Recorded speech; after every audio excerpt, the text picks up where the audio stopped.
আমাদের আজকের গল্পটির নাম পঞ্চমুখী হীরা। লেখক ডক্টর নিহারঞ্জন গুপ্ত। গল্পটি শুনুন আর আমাদের চ্যানেলটি সাবস্ক্রাইব করুন। আশ্চর্যই বটে, না হলে এও কখনো সম্ভব হয় না হতে পারে। বাড়ির মধ্যে লোহার সিন্দুক, সেই সিন্দুকের মধ্য থেকে শেষ পর্যন্ত কিনা হীরাটা চুরি গেল। পঞ্চমুখী হীরাটা চুরি হয়ে গেছে। আশ্চর্য, সত্যি বড় বিস্ময়কর ব্যাপার। জমিদার বলদেব রায়ের লোহার সিন্দুক থেকে তার পূর্বপুরুষের সম্পত্তি পঞ্চমুখী হীরাটা চুরি গেছে। বলদেব রায় চৌধুরীর শয়নঘরের পাশেই যে ছোট্ট চোরা কুঠুরি, তারই ভেতর বিলিতি কুলুপ দিয়ে আয়রন চেস্ট, এবং সেই লোহার চেস্টের মধ্যে এক গুপ্ত কোটরে রূপার একটা কৌটোর মধ্যে সেই হীরাটা ছিল। সেই হীরা চুরি গেছে। অভূতপূর্ব, অত্যাশ্চর্য ঘটনা।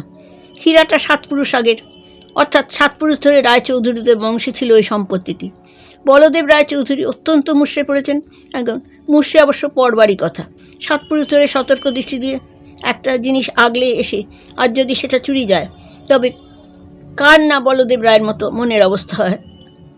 হতচকিত বিমূঢ় প্রভুর মুখের দিকে তাকিয়ে নায়েব প্রফুল্ল বললেন, পুলিশে সংবাদ দেব বড়বাবু? না না, পুলিশ এ ব্যাপারে কী করবে? তাহলে? প্রফুল্ল প্রভুর মুখের দিকে তাকালো। আমিও যে কিছুই বুঝে উঠতে পারছি না প্রফুল্ল। পরের দিন প্রফুল্লবাবু বলেন, তাহলে না হয় এক কাজ করা যাক বড়বাবু, প্রাইভেট ডিটেকটিভ কিরিটি রায়কে একটা খবর দেব, আজকাল তার বেশ নাম। বলদেব রায় উদাসভাবে বললেন, কাল থেকে আমার সব কেমন যেন গোলমাল হয়ে গেছে। তুমি যা ভালো বোঝো করো। এতদিনকার সঞ্চিত ধন আমার পূর্বপুরুষরা স্বর্গে বসে আমার দিকে চেয়ে ফিরা ও লজ্জায় শিউরে উঠছেন হয়তো। শেষের দিকে অনুতাপের বেদনায় তার গলা ভারী হয়ে গেল। চোখের কোল বেয়ে দুফাটা অশ্রুও গড়িয়ে পড়ল। কিরিটি ও সুব্রত যখন এসে সোনারপুর স্টেশনে গাড়ি থেকে নামলো, সন্ধ্যার অন্ধকারে চারদিক তখন অস্পষ্ট ছায়াচ্ছন্ন হয়ে উঠেছে। স্টেশনে নায়েব প্রফুল্লবাবু নিজেই ওদের জন্য অপেক্ষা করছিলেন। ছোট্ট স্টেশনটি, লাল সুরকি ঢালা প্ল্যাটফর্ম, স্টেশন মাস্টারের ঘরখানি টিনের শেড দেওয়া। সমস্ত স্টেশনে মাত্র গোটা 3 কেরোসিনের বাতি টিমটিম করে জ্বলছে। স্টেশনের প্ল্যাটফর্মে একপাশে একটা ঝাঁকড়া কামিনী ফুলের গাছ, তাতে অজস্র সাদা ফুল ধরেছে। আশপাশের বাতাস গন্ধে মাতাল হয়ে উঠেছে। প্রফুল্লবাবু সেই গাছটির নিচে একপাশে চুপ করে দাঁড়িয়ে ওদের জন্য অপেক্ষা করছিলেন। হীরা চুরির ব্যাপারটা আগাগোড়াই গোপন রাখা হয়েছিল। একমাত্র জমিদার বাড়ির লোক ছাড়া কেউই জানে না। কিরিটি আর সুব্রত একটা 3rd ক্লাস কামরা থেকে নেমে স্টেশন মাস্টারের হাতে টিকিট দুটো দিয়ে ইতস্তত তাকাতে তাকাতে এগিয়ে চলল। যাত্রী ওরা ছাড়া আর 2 জন রাহি মাত্র। নমস্কার। অন্ধকারে সহসা অপরিচিত কণ্ঠস্বর শুনে 2 জনেই চমকে দাঁড়ালো। আপনারাই বুঝি কলকাতা থেকে আসছেন বলে প্রফুল্লবাবু ওদের সামনে এগিয়ে এলেন। আপনি? কিরিটি তীক্ষ্ণ দৃষ্টিতে প্রফুল্লবাবুর মুখের দিকে তাকালো। আমার নাম প্রফুল্ল সামন্ত, আমি বলদেববাবু স্টেটের সদর নায়েব। নমস্কার, আমি আপনাদের চিঠি দিয়েছিলাম। কিরিটি হাত তুলে এতক্ষণে প্রতি নমস্কার জানালো। আপনাদের তো আগের ট্রেনে আসার কথা ছিল না? প্রফুল্লবাবু প্রশ্ন করলেন। হ্যাঁ, কিন্তু একটা জরুরি কাজে আটকে পড়েছিলাম। সকলে কথা বলতে বলতে স্টেশনের বাইরে এসে দাঁড়ালো। স্টেশনের বাইরে প্রকাণ্ড একটা কৃষ্ণচূড়া গাছ। অন্ধকার বাতাসে তার পাতায় পাতায় কি একরকম অদ্ভুত শিপ শিপ শব্দ হতে থাকে। জমিদার বাড়ির প্রকাণ্ড মিনারভা গাড়িখানা সেই গাছের নিচে অন্ধকারে দাঁড়িয়ে। আসুন। গাড়ির দরজা খুলে প্রফুল্লবাবু ওদের আহ্বান জানালেন। সকলে উঠে বসলো, গাড়ি ছেড়ে দিল। হেডলাইট জ্বালিয়ে গাড়ি ছুটে চলল গ্রাম্য পথ হয়ে। অন্ধকারাচ্ছন্ন গ্রামের মেঠো পথ, উঁচু নিচু আঁকা বাঁকা, পথের দুপাশে নানা জাতীয় বুনো গাছপালা অন্ধকারে যেন ভূতের মতো ঘাপটি মেরে বসে আছে।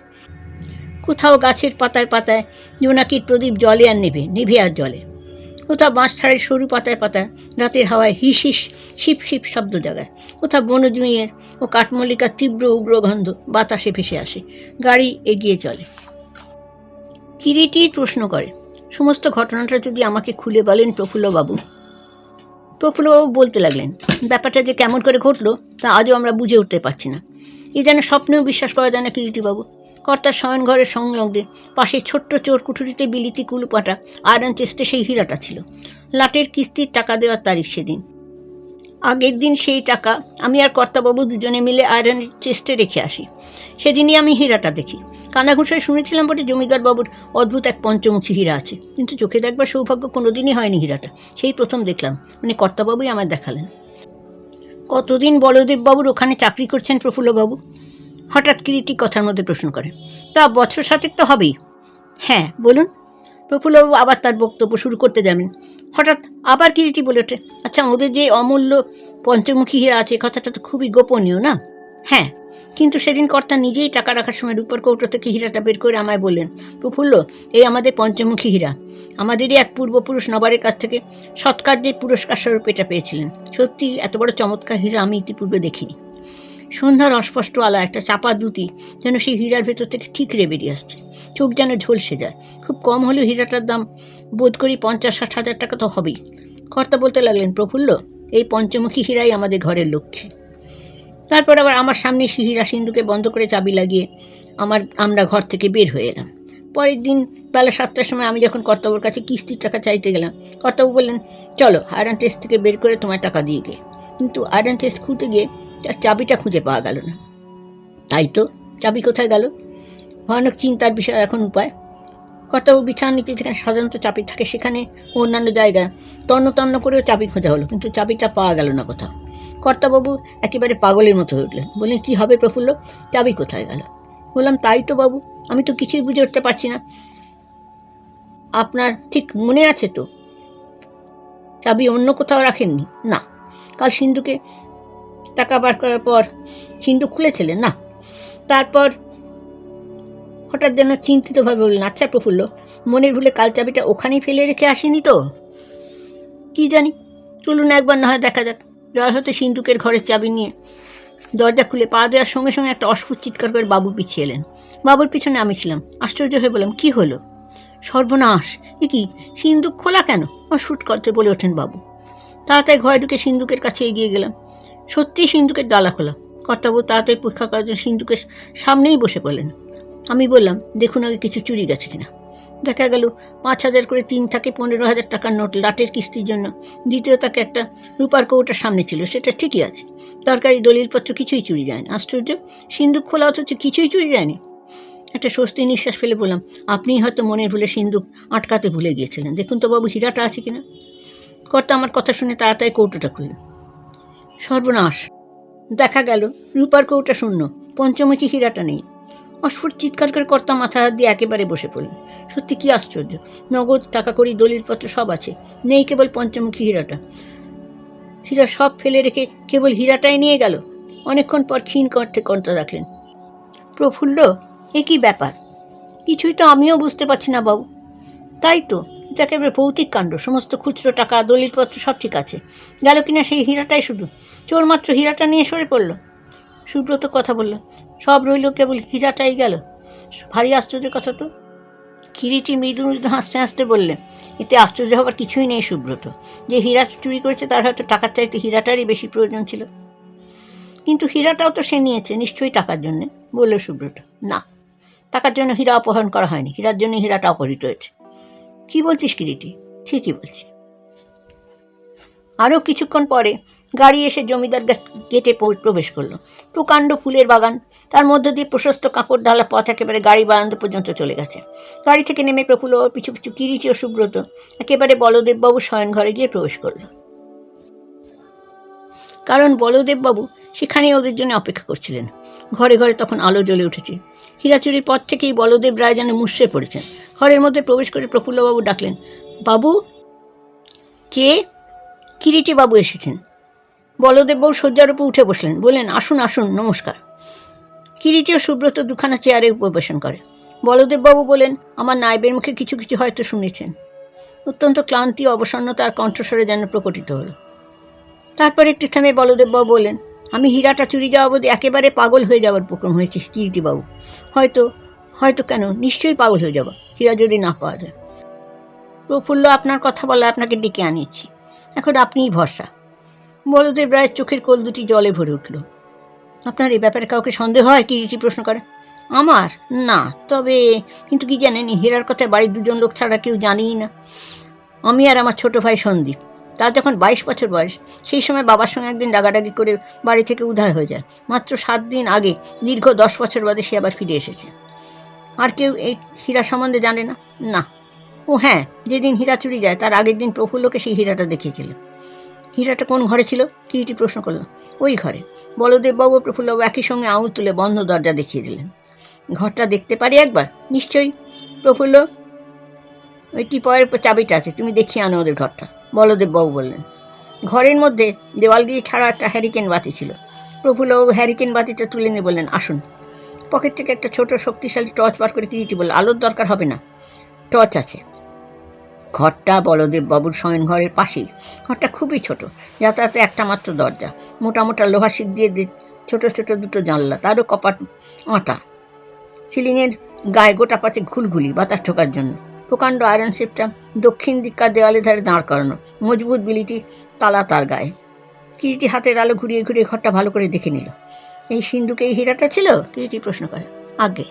আচ্ছা, সিন্দুকটা একবার খুলুন তো। প্রফুল্লবাবু বলদেববাবুকে ডেকে এনে সিন্দুক খোলালেন। সিন্দুকটা দেখে সকলে বাইরে চলে এলো। খাওয়া দাওয়ার পর সকলে নিচের ঘরে এসে বসলেন। প্রফুল্লবাবু বললেন, কতগুলো কথা আপনাকে জানানো উচিত কিরিটিবাবু। প্রফুল্লবাবু যখন যা বললেন তার মর্মই, বাড়িতে লোকজনের মধ্যে বলদেববাবু, তিনি অকৃতদার। দুই ভাগ্নে প্রদীপ কুমার ও সুকুমার। বলদেববাবুরা দুই ভাই। বলদেববাবুর বাবা জীবিত অবস্থায় তার ছোট ভাই সন্দীপবাবু বাড়ি থেকে পালিয়ে যান, তাই মৃত্যুকালে তিনি তার পলাতক পুত্রের সম্পত্তির ভার বলদেববাবুর হাতেই দিয়ে যান। এখন সমস্ত সম্পত্তির সমান অংশীদার তিনজন। সন্দীপবাবু যখন বাবার সঙ্গে রাগারাগি করে বাড়ি থেকে পালিয়ে গেলেন, 5 বছরের মধ্যে ফিরলেন না, তখন বলদেববাবুর বাবা উইল করে প্রদীপ ও সুকুমারকে 1 অংশ 2 অংশের ভার বলদেববাবুর হাতে দিয়ে গেলেন এবং বলে যান, যদি কোনোদিন সন্দীপবাবু ফিরে আসেন তবে সম্পত্তির 1 অংশ সন্দীপবাবু পাবেন, আর যদি একান্তই না ফেরেন ওই অংশ সমানভাবে প্রদীপ ও সুকুমার পাবেন। দীর্ঘ 10 বছর পরে সন্দীপবাবু ফিরে এলেন। বলদেববাবু বহুকাল পরে ভাইকে পেয়ে সুখী হলেন। সন্দীপবাবু ফিরে আসার দিন 2 পরে কথা। একদিন প্রফুল্লবাবু সন্ধ্যার পরে কি একটা জরুরি কাজে বলদেববাবুর সঙ্গে দেখা করার জন্য পড়ে গেছেন। দেখলেন বলদেববাবুর ঘরের দরজাটা ভেতর থেকে বন্ধ।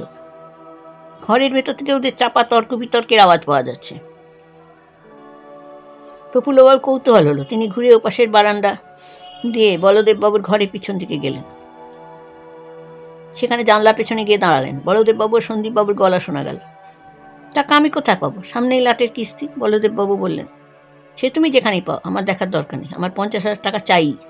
এতদিন তুমি একা একা সব বিষয়ে সত্য ভোগ করে এসেছো দাদা, এখন ও চালাকি খাটবে না। টাকা আমাকে দিতেই হবে, যেখান থেকে হোক, যেমন করে হোক। তাতে যদি তোমার লাটের কিস্তি ভেস্তে যায় তাতেও। আর টাকা যদি না দিই, বলদেববাবুর স্বরে কঠোর হতে আবার। না দিই? কি ছেলে খালা বাবা? বলে সন্দীপবাবু হেসে উঠলেন। তারপর বললেন, শোনো দাদা, টাকা আমার চাই, এবং তোমার হাতে যখন টাকা নেই, তোমার একটা উপায় বাতিল দিতে পারি, যদি ভালো বোঝো। কী শুনে? আমাদের পূর্বপুরুষের পঞ্চমুখী হীরাটা সিন্ধুকে আছে, সেটা বিক্রি করে তো প্রায় 60-70 হাজার টাকা পাওয়া যাবে। সেটাই না বিক্রি করে দাও। তুই কী বলছিস সন্দীপ? বলদেববাবু বললেন, ঠিকই বলছি। হীরাটা সিন্ধুকে রেখে দিলে বা কী লাভটা হবে শুনি? জানিস ওটা সংসারের লক্ষ্মী। All nonsense. দূর হয়ে যা মূর্খ, নেশাখোর, 1 পয়সাও তুই পাবি না। নেশাখোর আমি সত্যি, আর অধঃপাতের পথে নেমেছি বলেই আজ আমার এই দুর্দশা। নাহলে টাকা আমি পথের ধুলোর মতোই দেখতাম, কিন্তু টাকা আমার চাই।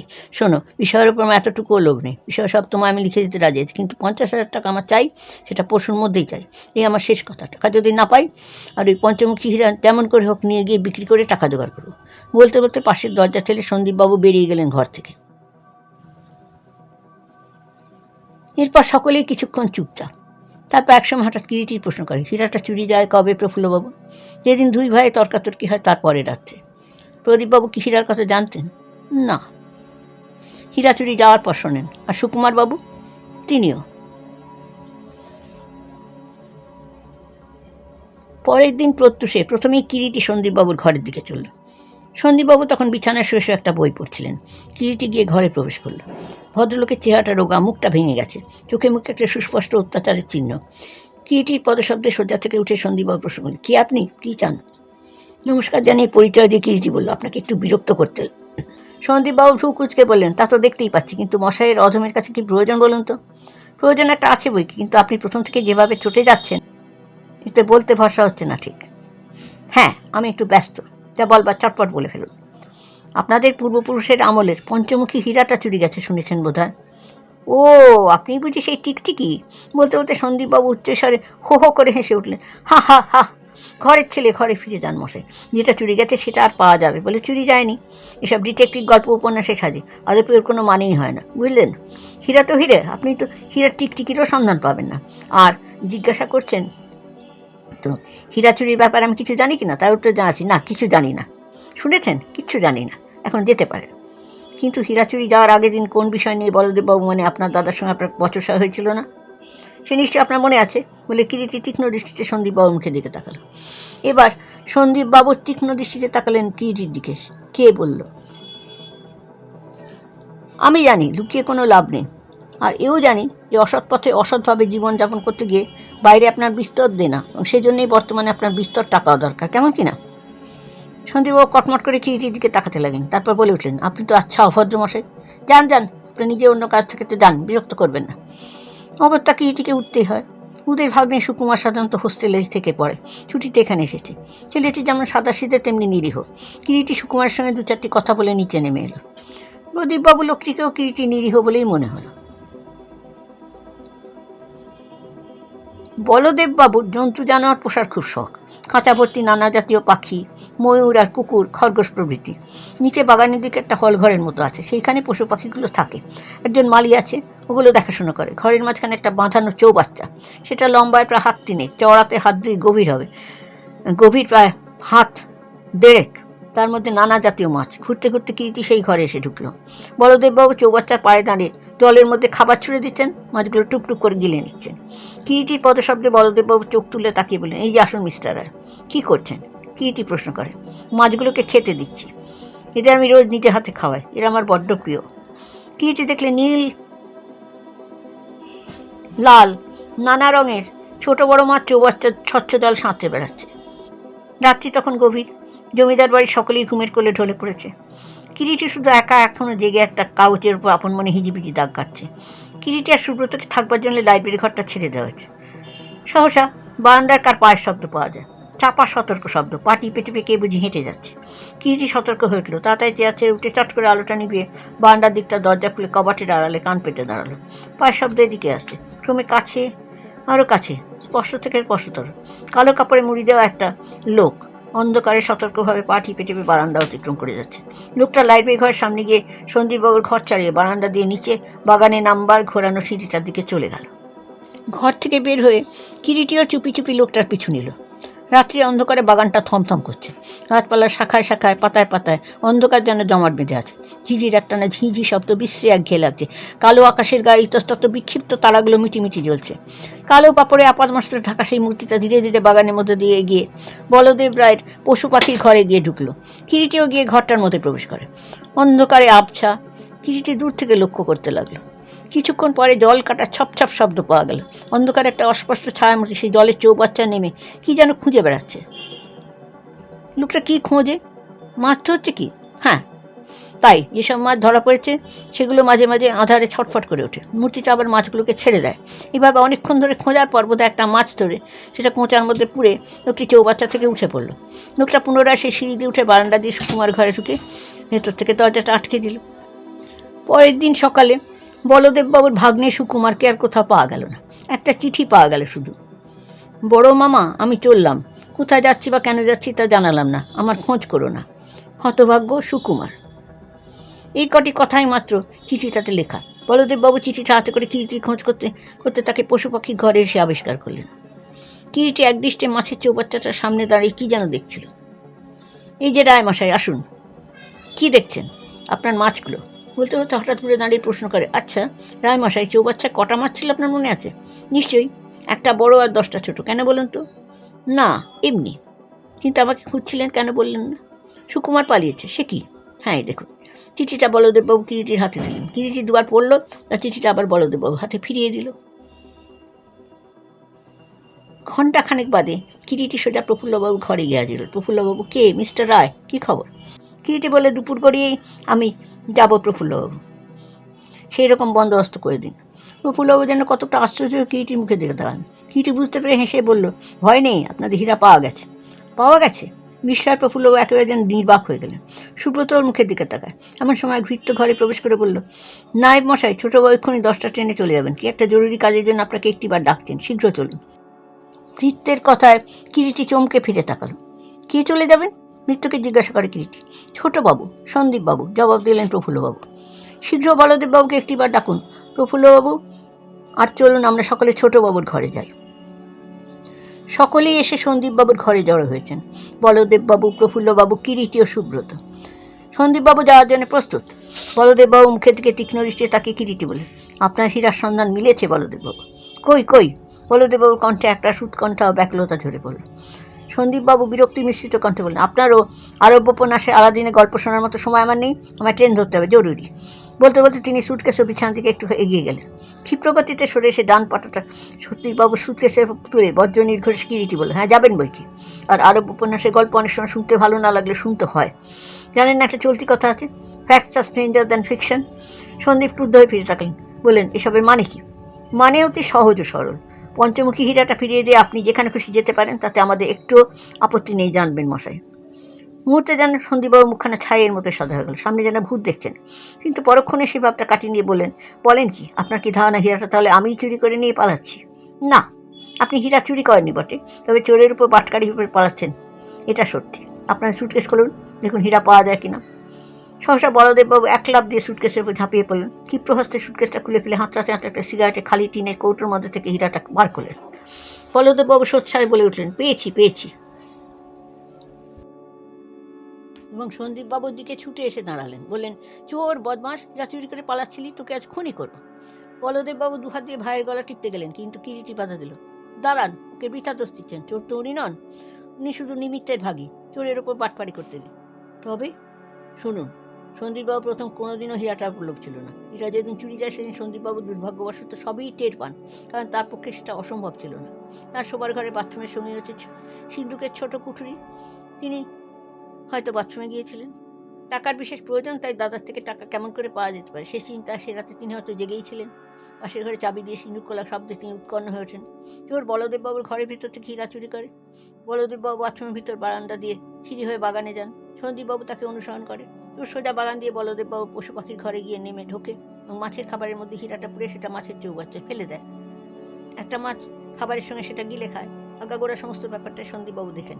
পরপর 2 রাত্রি সন্দীপবাবু সেই মাছটা ধরার চেষ্টা করেন। তৃতীয় রাত্রে অর্থাৎ কাল সেই মাছটা ধরেন, তার পেট কেটে হীরাটা বের করে নেন।